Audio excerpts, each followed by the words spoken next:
Hey, I'm Rocky, I'm a filmmaker and writer. I want to talk about something I've thought a lot over the last few years about. Often you'll hear a critic or a creative talk about visual storytelling. You may have heard criticism that Christopher Nolan, while being a visual director, is not particularly a good visual storyteller. Now, I'm a Nolan fan, but I want to look at what people mean when they talk about visual storytelling and how it differs from, say, callbacks, Easter eggs, and nostalgia pops. I want to make it clear this video will not be a criticism of the modern tendency towards spectacle over visual storytelling. I simply want to take this opportunity to show how satisfying visual storytelling could be to our experience of watching a movie. So let's dive in, with I think one of the best places to start. Jaws. Jaws is a film most people know. Tales from behind the scenes are so legendary they've made countless documentaries and even a hit play from it. Steven Spielberg and his team had to find creative solutions to the shark not working. For this, he turned to visual storytelling. Throughout the film, he uses barrels, wooden boards, POV shots, and music to replace the presence of the faulty shark. And all the while, the audience, us, are building an anticipation to when we eventually see the shark. While this is all extremely effective, I want to focus on visual storytelling when choices are wider ranging. You can find almost every type of shot in the grammar of filmmaking in Jaws. There's a wonderfully unsubtle bit of foreshadowing when our three leads finally leave on the boat to catch the shark. Spielberg chooses to shoot the wide shot through the jaws of a shark, hinting at what's to come. Yep, the shark eats the boat. The example of visual storytelling I want to focus on is a little more inconspicuous. Early on in the film, Brody, the police chief, receives a phone call that there's been an attack on the beach. We know, before he does, it's a shark. Scenes like this are common in film. We are introduced to the characters who establish their role and function in the story. But something else is going on. Let's go back. Chief Brody's son walks in the kitchen, says he cut his hand and tells his mum he plans to go swimming in the water later. All this happens in the same shot as Brody being told there's an attack on the beach.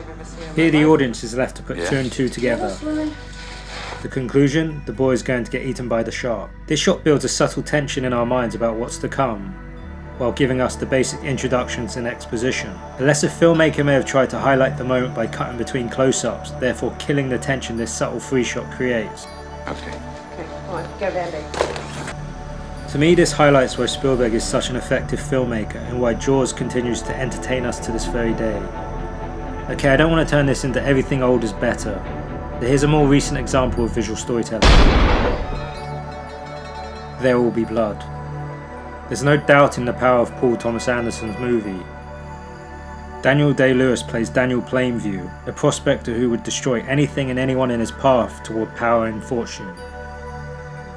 A shot early in the film really caught my attention when I first saw it in cinemas. An establishing shot. Plainview arrives in town with his son, HW. The first question I asked myself is, why did Anderson choose to frame the camera directly down the train track, rather than on their vehicle? When we first see the shot, we're actually anticipating a train moving toward us. Instead, the object that moves toward us is in fact the motor vehicle carrying Plainview and his son. It's almost as if Plainview is rejecting the whole premise of the shot. Why is this significant? Well, it could be because Plainview proceeds to go to war with the rail company throughout the film. He goes so far as to build a pipeline to the ocean to carry his stolen oil. From this shot on, every time you see a train, it's almost always used in a negative context. This image subtly tells us of the battle to come in the story. It's one of my favourite shots in recent memory. So simple, yet incredibly telling. Okay, so I focused on individual shots, but as Kubrick said, the element that makes filmmaking unique to any other art form is editing. Notorious. Hitchcock, maybe the most cited example of visual storytelling, remains a master of the form, so I don't want to delve too deeply into his work here, but it's safe to say without Psycho or The Birds, there would be no Jaws.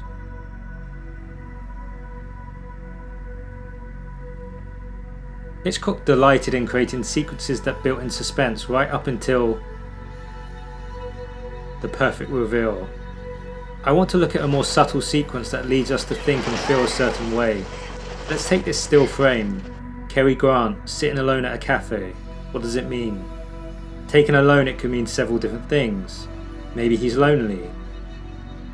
Maybe he's simply waiting for someone. Or maybe he likes to eat breakfast alone and watch people go by. This single image alone doesn't tell us definitively what the story is. So let's go back. In the film Notorious, Cary Grant's spy recruits Ingrid Bergman, whose father was a Nazi, to the CIA, and of course they fall in love. The problem is, she's recruited to infiltrate another Nazi sympathiser that leads to the ultimate moment where they must separate. Ingrid Bergman goes to the Nazi sympathiser. Cut 2. The very short shot of Cary Grant sitting alone at a table. Cut 2. Ingrid Bergman now fills that space, but she's in a different location. She's in fact waiting for the Nazi sympathiser to arrive, and he takes the place of Cary Grant. Through editing, we are told that he is alone. He's jealous, and he's made a terrible mistake by getting Ingrid Bergman involved in such a dangerous game. Think I'm reading too much into it? Watch it again.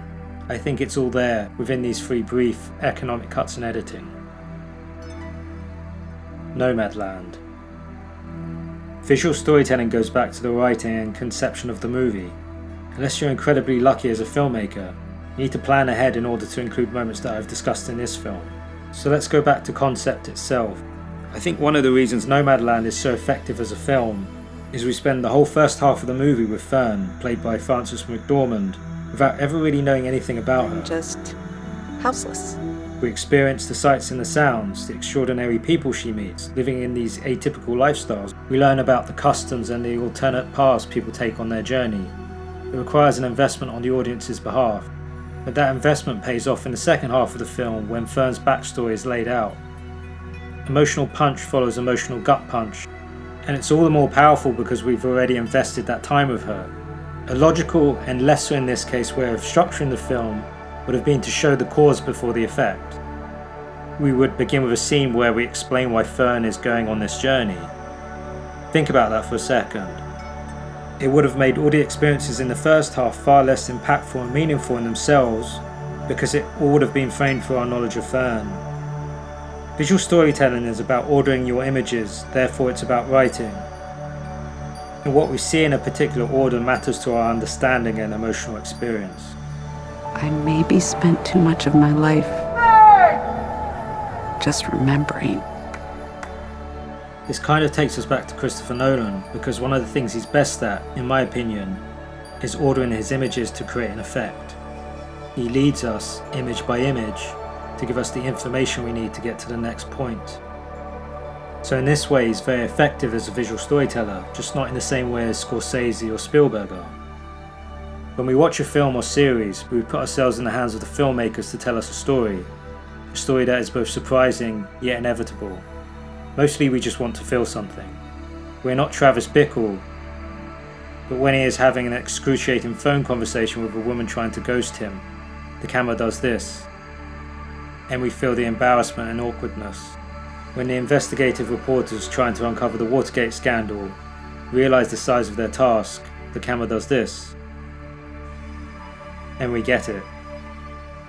When Francis Ford Coppola shows us Fredo, the weakest of Don Corleone's sons, in The Godfather, he's usually placed in a corner or low in frame to show his status within the family. I'm your older brother, Mike, and I was stepped over! When Kurosawa shows us Weather, it tells us something about the tone of the film ahead. So has visual storytelling gone from today's filmmaking? In truth, no. Many of the visual cues I've talked about in this video still exist today, but it seems less important, or maybe it's drowned out because of our need for spectacle. It's understandable given the current cost of films that we need to create spectacle on the big screen. But I would argue against the notion that it's only spectacle that brings people into the big screen experience. I love spectacle, but consider this. If the shark was working in Jaws, would it be a better movie? Would it have focused on character as much? Would it be as suspenseful as it is? When he comes at you, doesn't seem to be living until he bites you.